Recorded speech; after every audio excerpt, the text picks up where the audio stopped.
Arrival on Xenith 6.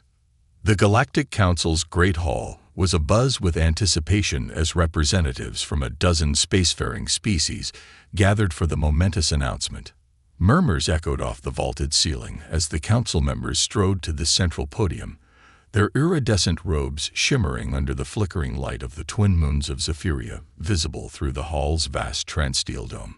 Esteemed members of the Galactic Council, today we unveil a bold new venture to test the mettle of our kinds and push the boundaries of innovation, proclaimed Supreme Counselor Xyloth, her resounding voice amplified by the hall's acoustic engineering. In one span, the Xenith 6 survival crucible will commence. Audible gasps and a wave of chatter arose from the assembled delegates. Xenith 6 was notorious as the most hostile uncolonized planet ever discovered, a roiling sphere of environmental extremes that had claimed the lives of countless explorers and prospectors foolish enough to brave its surface. It was the ultimate challenge, a planet so fierce and untamable that even the most advanced civilizations in the galaxy dared not establish a permanent presence. Each species may put forth a single champion, equipped with the most ingenious survival technology your kinds have to offer, Xyloth continued. On the surface of Xenith 6, they will endure the planet's myriad perils with the sole objective of lasting 10 rotations. The champion who survives the longest will bring glory and prestige to their species. As the counselors revealed the key details, the launch date, the rules of engagement, the observation satellites that would track the competitors, the lone figure stood near the back of the hall, a glint of excitement evident even from a distance. Whispers spread as the delegates noticed the unorthodox presence. A human, that young and unrefined species from the backwater Sol system. "Never tell me the odds," Mara Cade whispered under her breath with a wry smile, as if relishing the prospect of being underestimated. Where the other species boasted cutting-edge exosuits, robotic companions, and arcane energy fields, the human carried only a compact survival pack and an air of quiet, stubborn confidence. The Galactic Council had begrudgingly granted humanity a place in the competition as a token gesture, fully expecting the technologically outmatched human to be among the first to succumb to Xenith 6's brutal wilds.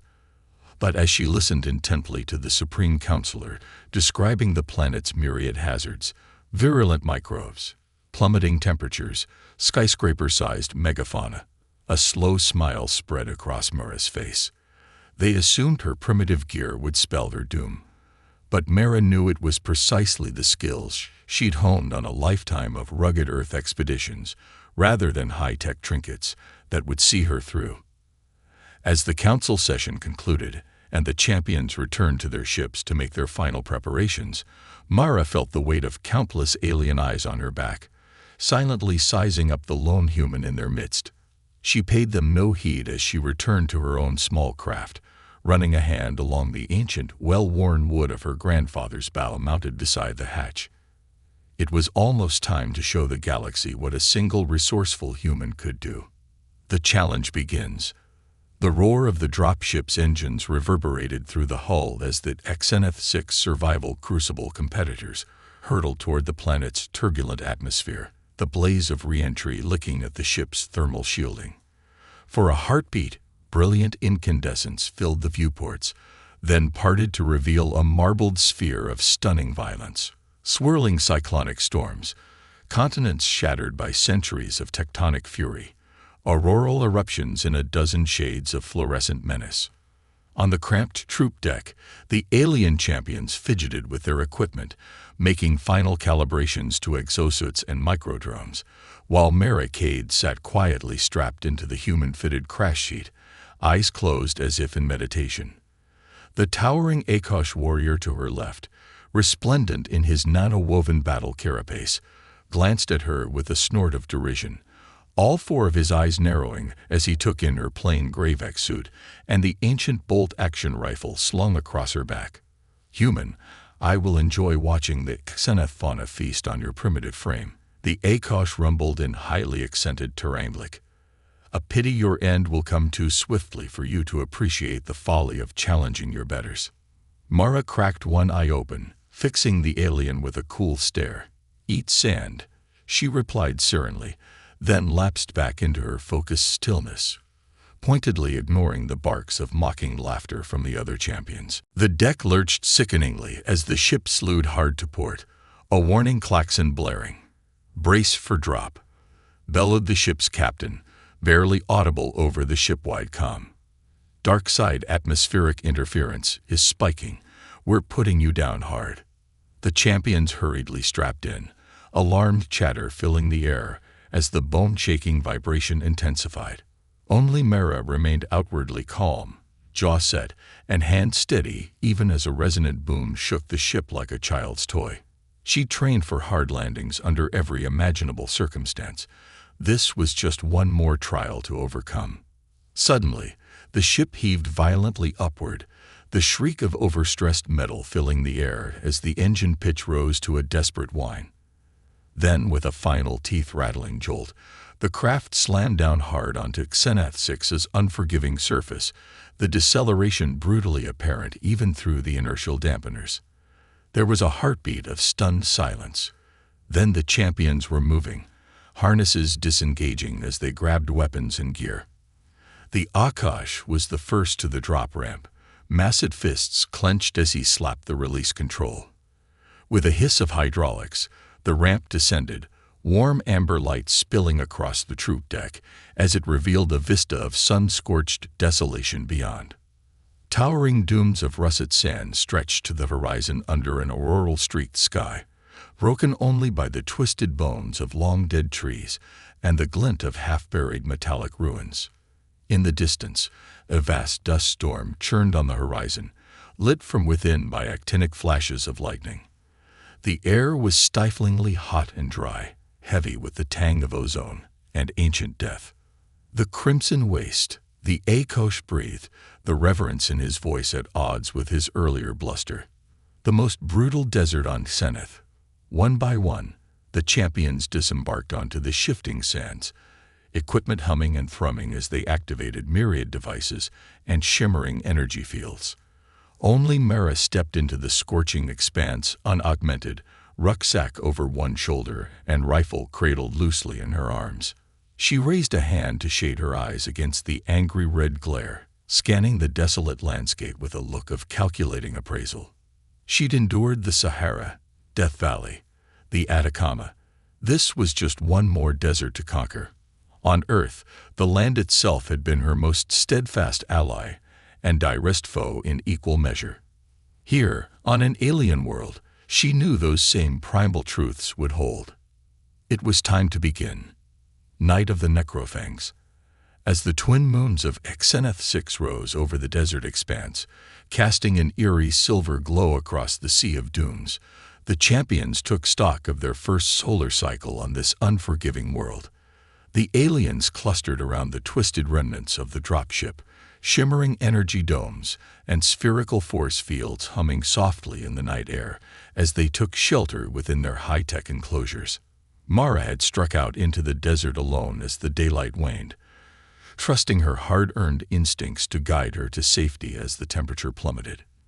Now, huddled in the lee of a towering outcropping of rust-red rock, she fed a meager fire with the desiccated spindles of the gnarled local vegetation, the firelight dancing across her sun-weathered face as she ran a whetstone along the edges of her well-used knife. Suddenly, a piercing shriek split the night air, echoing off the stone spires with preternatural clarity. Mara froze, head cocked as she strained to listen over the crackle of her fire. There, again, closer now, a high ululating cry that sent a shiver down her spine, primordial instinct screaming of an approaching predator. In the distance, shouts of alarm rose from the aliens' encampment as a tide of shadowy figures boiled out of the darkness, fanning across the dunes in an all-consuming wave. Bioluminescent patterns flashed across sleek hides as the creatures closed in, needle-like fangs bared and razor-sharp talons glinting in the moonlight. Necrofangs. The cry went up from a dozen alien throats, tinged with horror and desperation. The natives of Xeneth 6, lethal nocturnal pack hunters, had found the champions. The desert night erupted into chaos as the aliens brought their arsenal to bear, searing beams of plasma light and arcing bolts of electricity scything into the onrushing horde. But for every necrofang that fell, 3 more seemed to take its place, the monsters hurtling through force fields and dancing between energy blasts with uncanny agility. Mara watched the unfolding carnage from her rocky perch, lips pressed into a grim line. She recognized the behavior of pack predators, driven into a killing frenzy by the scent of fear and the tantalizing promise of a fresh kill. The aliens' advanced weaponry was useless against such single-minded savagery. The necrofangs would tear them to shreds. Cursing under her breath, Mara snatched up her rifle and plunged down the stony hillside, long legs eating up the distance as she sprinted toward the besieged encampment. She knew it was foolish to intervene, knew the strategically smart move was to hunker down and let the monsters cull their competition, but the same stubborn instinct that had driven her to volunteer for this suicide mission in the first place now propelled her into the fray. Skidding to a halt at the perimeter of the alien camp, Mara dropped to one knee and leveled her rifle, thumbing the selector to armor-piercing rounds as she sighted on the nearest necrofang. The creature had a Callian champion pinned beneath its bulk, the alien's crystalline armor splintering like glass as the monster's jaws clamped down on their throat. Mara exhaled, finger tightening on the trigger, then paused, noticing the strange markings etched on the necrofang's brow ridge, the too precise geometry of its bioluminescent patterns. With a sudden thrill of realization, she shifted her aim lower and squeezed the trigger, sending an explosive round straight into the creature's center of mass. The necrofang convulsed as the round detonated within its body cavity, spraying viscous ichor in a wide arc. It reared back from the fallen Callian with an agonized shriek, staggering drunkenly as secondary explosions chained through its torso. In seconds, the creature collapsed into a twitching heap, residual energy crackling across its perforated hide. Mara was moving before the echoes of her shot had faded, snapping out orders to the stunned aliens as she charged into the thick of the battle. Aim for the bioluminescent nodes. She barked, ramming a fresh magazine into her rifle. They're cybernetic control systems. A bullet to the thorax will put him down. The Akash champion snapped his head around to stare at Mara, eyes wide with shock, then narrowed in grudging respect. "Do as the human says," he boomed, swinging his plasma cannon to track the next nearest necrofang. For the glory of the Crucible. As the champions rallied under Mara's impromptu leadership, coordinating fields of fire and targeting the monster's bioluminescent weak points, the tide of battle slowly began to turn. The desert night rang with the thunder of gunfire and the dying screams of necrofangs, the sand stained oily with the blood of predator and prey alike. And at the heart of the maelstrom, Mara fought on with grim determination, the desert wind hot on her face and the song of battle pounding in her veins. The necrofangs were like no enemy she'd faced before. But then, no one on Earth had ever faced the monsters she'd spent a lifetime preparing to confront. This was what she was made for, and as the last of the necrofangs fell before their onslaught, Mara allowed herself a tight smile of satisfaction. The real fight was only just beginning, but tonight they'd given the horrors of Xeneth 6 a taste of human resolve. The toxic mire. Dawn on Xeneth 6 was a lurid affair, the rising sun staining the sky, the color of a fresh bruise as it crested the jagged obsidian peaks ringing the desert. In the guttering firelight of the alien encampment, Mara Cade crouched over the ravaged corpse of a necrofang, lips pursed in concentration as she probed at the slain creature's exposed cybernetics with a makeshift multi-tool. "Are you sure that's wise, human?" rumbled Scarthax, the burly Akosh warrior, as he loomed over Mara's shoulder. "We know nothing of this world's twisted science. That thing could be booby-trapped." Mara glanced up at him, one eyebrow arched. "Scared of a little cyborg corpse, big guy," she drawled, a hint of a smirk playing at the corner of her mouth. "Relax. If I can hotwire a Siberian ATV in a blizzard, I think I can handle a little alien monster autopsy." The towering alien snorted, his dermal plates flushing emerald with mingled annoyance and grudging respect. "Your funeral, Cade," he grunted, but made no further move to interfere. The previous night's necrofang attack had decimated the champion's numbers, leaving only a battered handful still standing as the ruddy Xeneth sun clawed its way into the sky. The once gleaming technological marvels the aliens had brought to bear now lay strewn across the bloody sand in sparking ruin, their efficacy as broken as their wielder's misplaced arrogance. But Mara had no time to nurse her own aches and wounds, nor to rest on the laurels of their hard-won victory. She knew last night had only been the opening salvo in a war of attrition, a war whose tide would swiftly turn against the champions unless she acted fast. With a grunt of effort, she pried a pulsing blue cylinder from the base of the necrofang's skull, a cascade of protein suspension sluicing from the ruptured spinal socket. The creature's bioluminescent patterns flickered and died as the implant came free in her gore-streaked hands, its eldritch energies dissipating into the aether. "Well, I'll be damned," Mara murmured, turning the cylinder over in her hands.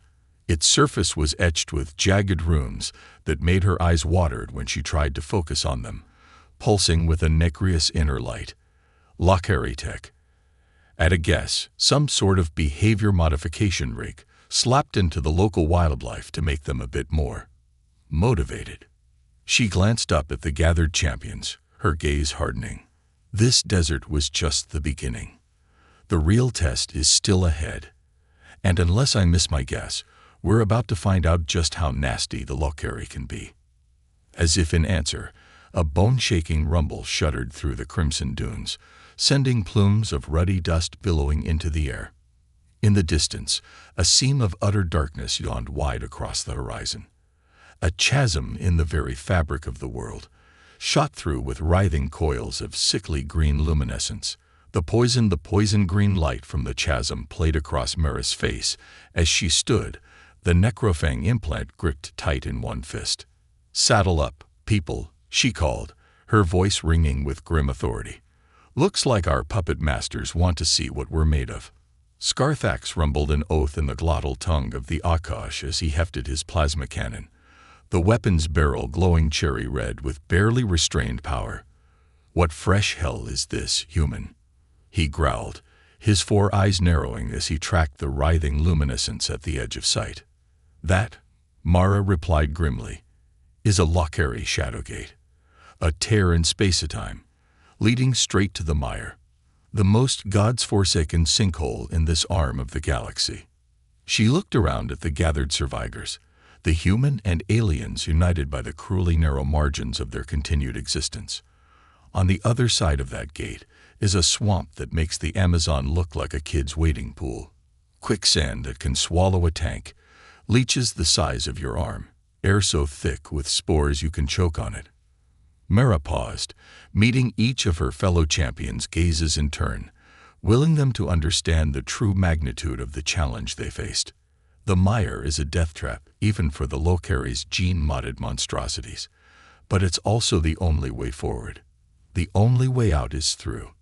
She hefted her rifle and strode toward the churning Shadowgate, the green glow limning her body in sickly radiance. "Stay close, watch your footing, and for pity's sake don't touch anything that glows. Time to see what this planet's really made of." And with that, Mara Cade stepped across the threshold and into the seething, poisonous heart of Xeneth 6, the champions of a dozen worlds following in her relentless wake. As the sickly light of the Shadowgate enveloped them, they found themselves standing at the edge of a vast and fetid expanse, a seething morass of luminous green sludge stretching out to a hazy horizon. Gnarled trees with pulsing vein-like patterns jutted from the muck at tortured angles, their branches heavy with ropey strands of dripping mucus. Strange chittering cries and liquid gurgles echoed from the depths of the swamp, the source of the sounds hidden by drifting curtains of bilious mist. Even the air felt wrong, thick and cloying in the lungs like rancid syrup. Within seconds, Mara could feel the first prickling of a rash spreading across her skin where the mist clung, a burning itch that threatened to crescendo into searing agony. At her side, Scarthax hissed through gritted teeth, his dermal plates flaring crimson with distress. "The very land here is poison," he snarled, flinching as a fat glob of luminous mucus dripped onto his shoulder from an overhanging branch, the sludge sizzling as it ate through his armor like acid. Mara nodded grimly, already rummaging in her pack for the heavy-duty filtration mask she'd packed for just such an occasion. The Mire's a big bubbling cauldron of every nasty microbe and toxin the Locari could cook up, she said, her voice muffled behind the mask's reinforced plastics. "We stay too long unprotected. We'll melt from the inside out." She tossed a spare filtration rig to the Okosh, followed by a tube of all-purpose antitoxin cream.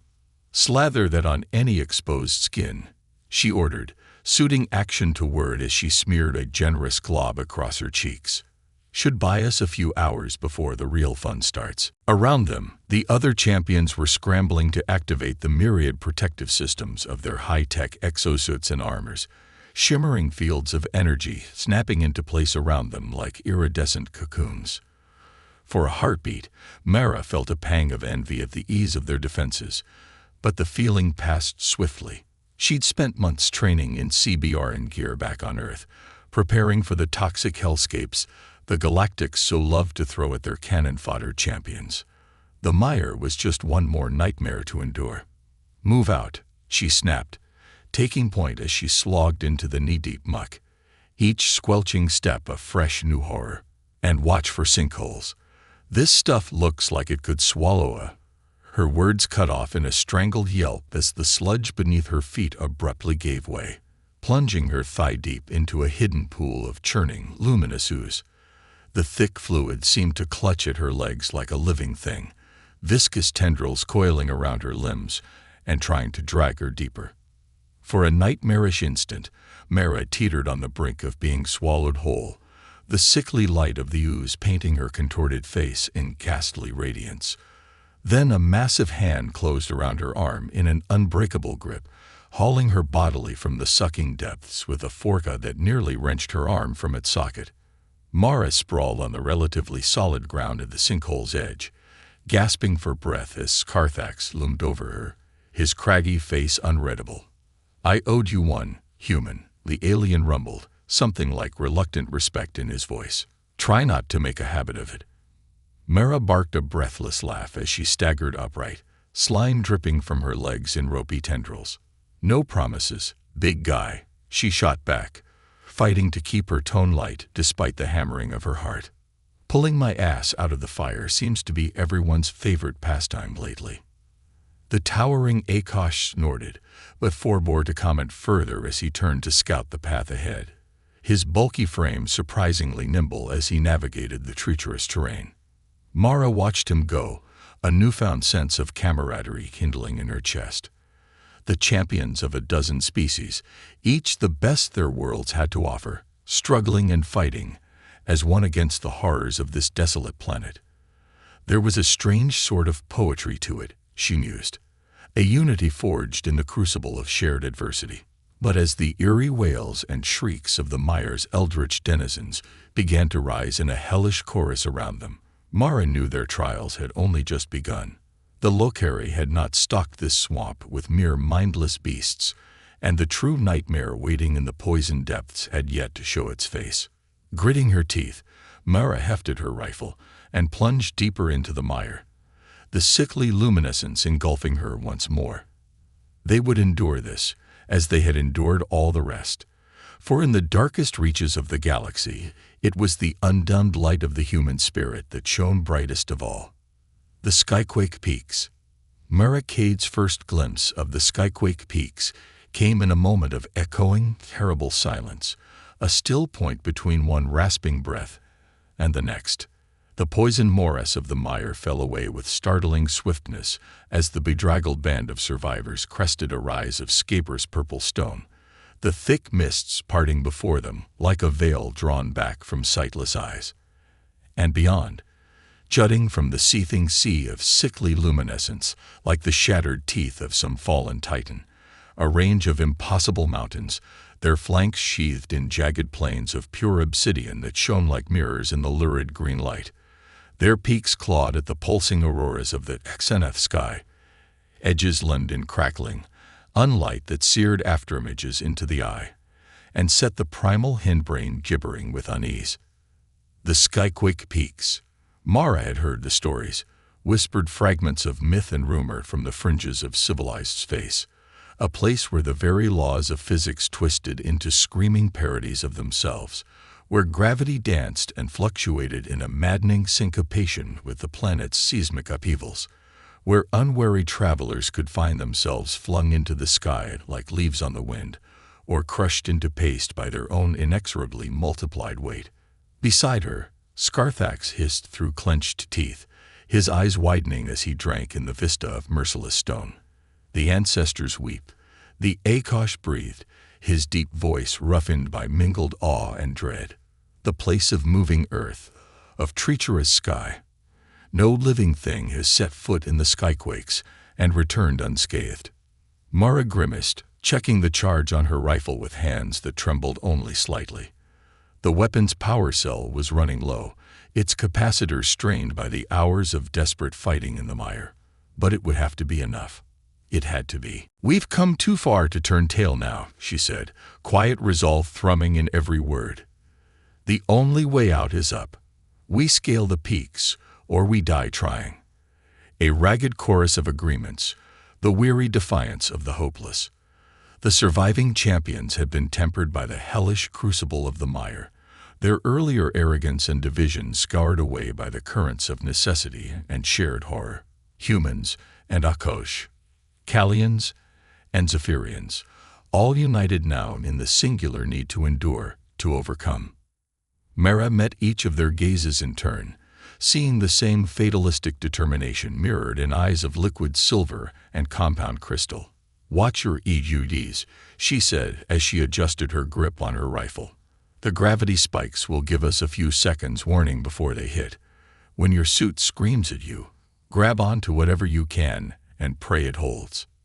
And if you start to fall," a bleak slash of a smile, a rictus grin in a mire-streaked face, "try to make sure you pancake the Luckari adjudicator on the way down.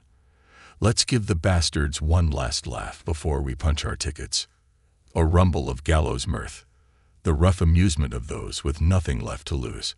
Mara thought of Earth, a blue-white marble spinning somewhere impossibly distant, an empty ache beneath her breastbone, a dry-eyed prickling at the corners of her eyes. She'd left so much undone, so many goodbyes unsaid.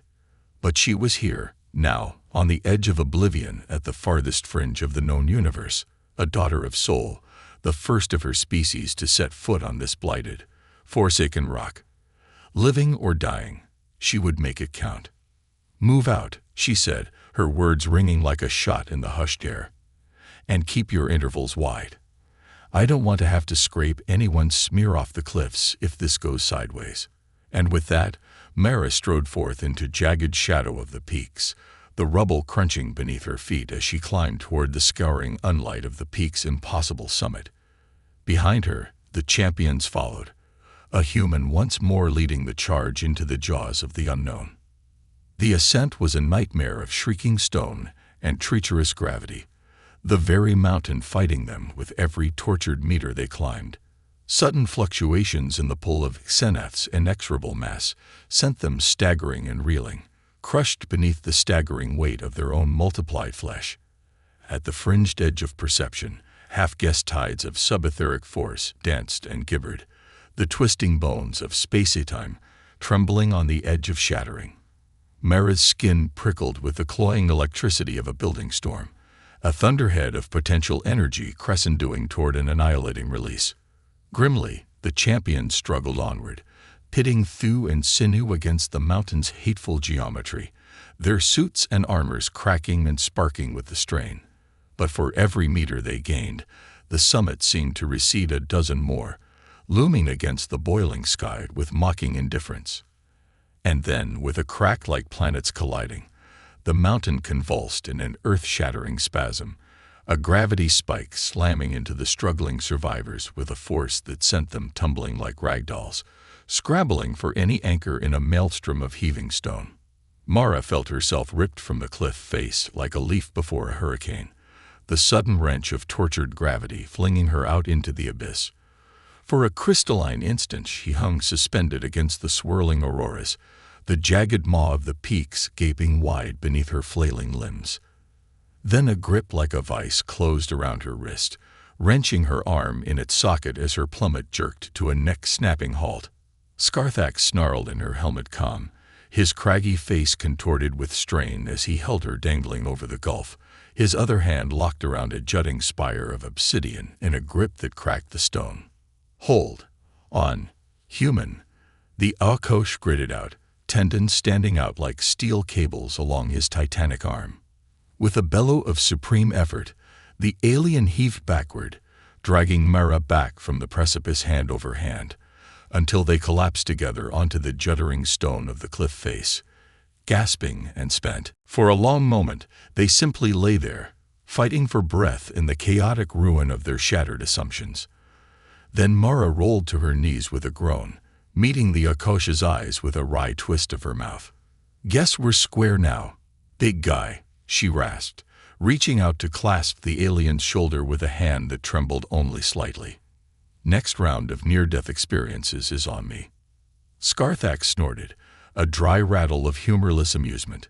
"You assume we will survive long enough for a next round, Earther," he rumbled, but there was a new light in his 4 eyes as he heaved himself to his feet, offering Mara a hand up with a newfound respect. Mara took it, staggering upright on legs that quivered with fatigue and spent adrenaline. She looked around, counting the survivors through the drifting rock dust. Callian, Zephyrian, the few remaining aliens who had made it this far, battered and reeling, but alive. "We keep moving," she said, her voice leaden with weary resolve. "The peak's not getting any closer on its own." And so they climbed, broken and bloodied, ascending into the howling unlight of the summit even as the mountain raged against them, the planet itself rejecting their intrusion into its most sacrosanct of places. But even maddened gravity and blade-edged stone could not overcome the champions' united will, that unquenchable flame of sentient defiance that had propelled them to dare the very throat of hell for a chance at victory. At last, with a final heave of tortured limbs and straining lungs, Mara dragged herself over the final jagged lip of the caldera, collapsing onto the crackling obsidian of the skyquake's impossible apex.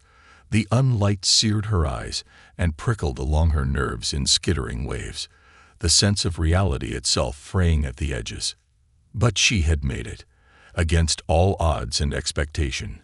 A human, fragile, unaugmented, outmatched, had conquered the most brutal challenge this arm of the galaxy had to offer. The first of her kind to stand upon the roof of Zenith's seething hell. Gasping, half-blind, Mara dragged herself to the edge of the yawning caldera, shading her eyes against the twisted fury of the unlight as she searched the heaving mists below for any sign of the enemy, the Locari adjudicators who had orchestrated this sadistic trial. But when the first shot punched through her chest in a spray of blood and pulverized bone, the searing pain was almost an afterthought, a footnote to the look of utter shock that froze her features in a rictus of stunned disbelief. Mara crumpled, her rifle clattering from nerveless fingers as she slid down the roughened stone, leaving a smear of crimson in her wake. Dimly, as if from a great distance, she heard Scarthax's bellow of rage, glimpsed the Akosh surging to his feet with cannon blazing, returned fire stitching the unlight with lines of incandescent fury. But it was all fading now, the jagged obsidian peaks dissolving into a haze of encroaching shadow as Mura's life bled out onto the uncaring stone. She had just enough time to feel a flicker of indignation, a flash of purest outrage at the sheer unfairness of it all. To have come so far, endured so much, only to be cut down at the very moment of her greatest triumph. Then the darkness took her, and Mara Cade knew no more. Aftermath and revelations. The great hall of the Galactic Council was a sepulchre of shocked silence, the assembled representatives of 100 civilizations staring in mute, slack-jawed disbelief at the scene unfolding on the shimmering expanse of the main holo display. The skyquake peaks, the roof of hell, the shattered apex of HFY impossible geology, and sprawled upon that jagged obsidian, limned in the crawling unlight of a maddened physics, the broken, bleeding body of Maracade, the human champion who had done the unthinkable. A low, skirling keen began to build at the fringes of the hall, a susurrus of mingled awe and disbelief. Never, in all the long annals of the Council's history, had a sophont of such a primitive species made it so far, to the very cusp of victory, to the blasted threshold of the Locary's final sanctum, only to be cut down at the last, life leaking out in a spreading pool of crimson. This is unprecedented, Supreme Counselor Xyloth breathed, her voice hoarse with shock. A human. A baseline, unaugmented human. How could this be? At her side, Scarthax. Towering, indomitable Scarthax, the implacable engine of Akosh military might, bowed his craggy head, something like grief etched into the flinty planes of his face. She was more than human. The alien rumbled, his deep voice rough with an emotion he had never before known. She was a champion, in every sense of the word. On the display, the human's vital signs guttered and faded, the biomonitors of her suit flashing the red of terminal shutdown. And in that moment, as 100 civilizations watched the first human to set foot on Xenath breathe her last, a miracle occurred. With a flare of blinding light, a shimmering field of pure force erupted from Mara's fallen form, a scintillating cascade of rainbow energy that washed across the shattered peaks in a wave of coruscating radiance. The unlight recoiled before that impossible glare, the seething madness of Xenath's twisted physics, unraveling like a frayed tapestry before the onslaught of some unimaginable power. And at the heart of that maelstrom, rising from the ruin of her own broken flesh, Mara Cabe stood once more, limned in a corona of blazing light, her eyes twin stars of unfathomable luminescence. What is this?" Xyloth whispered, her voice thin with a terror she had never known. "What has she become?" As if in answer, Mara raised a hand, her fingers wreathed in tongues of lambent flame. With a gesture, she reached out across the impossible gulf of space-time, the image of her ascendant form flickering and solidifying in the heart of the council chamber, as if she stood among them in the flesh. "I am the emissary." The transformed Mara spoke, her voice a symphony of thunderous power, echoing from the very walls in a chorus of exultant majesty. "The avatar of humanity, the heir to the mantle of the precursors, I come bearing a message for the galaxy." She turned to face the assembled council, her gaze sweeping across the trembling ranks of the mighty and wise, the potentates and philosophers' kings who had thought themselves the masters of all creation. "You thought us weak," she intoned, each word a tolling bell of inexorable truth. "Primitive. Outmatched. You sought to test us, to humble us, to grind us beneath the heel of your smug superiority." Mara's lips curved in a smile of pure, transcendent joy, a rictus grin of vindicated pride. "But you forgot," she whispered, her voice swelling to a crescendo of triumphant exultation. "You forgot the one thing that makes humanity great, the one thing that sets us apart from all the species of the cosmos." She leaned forward, her blazing eyes boring into Xyloth's with an intensity that seared the Supreme Counselor's very soul. "We don't know when to quit," she hissed, biting off each word like a shard of adamantine. "We never give up. We never surrender. Even in the face of oblivion, in the jaws of certain death, we fight. We endure. We overcome." Mara straightened, her form blazing with an unlight of its own, a radiance to shame the stars themselves. "That is our gift," she declared, her voice ringing out across the chamber like a clarion call to destiny. "That is our legacy. The unkillable nature of the human spirit, the unquenchable flame of our resolve." She raised her hands, twin suns of brilliant power, and in that moment every sophont in the galaxy knew a moment of purest, starkest terror before the unleashed potential of the human race. "We are humanity," Mara intoned, her words echoing across the stars like the tolling of doomsday bells. "Hear us roar." And with that, she was gone, vanishing in a flare of impossible luminescence, leaving only the stunned silence of a galaxy forever changed in her wake. In the great hall of the Galactic Council, 100 civilizations trembled before the paradigm-shattering truth of what they had witnessed. The human, primitive, insignificant, outmatched, had not merely survived the Lokari's gauntlet of horrors. She had transcended them, mastered them, broken the very chains of mortal limitation, and stood reborn as something more, something greater than any Sophont in history. The emissary, the avatar, the living incarnation of humanity's unkillable potential, the undying flame of its unbreakable will. And as the council sat in numb, slack-jawed awe, grappling with the sheer immensity of what had just occurred, a single thought crystallized in the minds of every alien potentate and philosopher king in the galaxy. Nothing would ever be the same. Humanity had arrived on the galactic stage, and the universe itself trembled before its coming.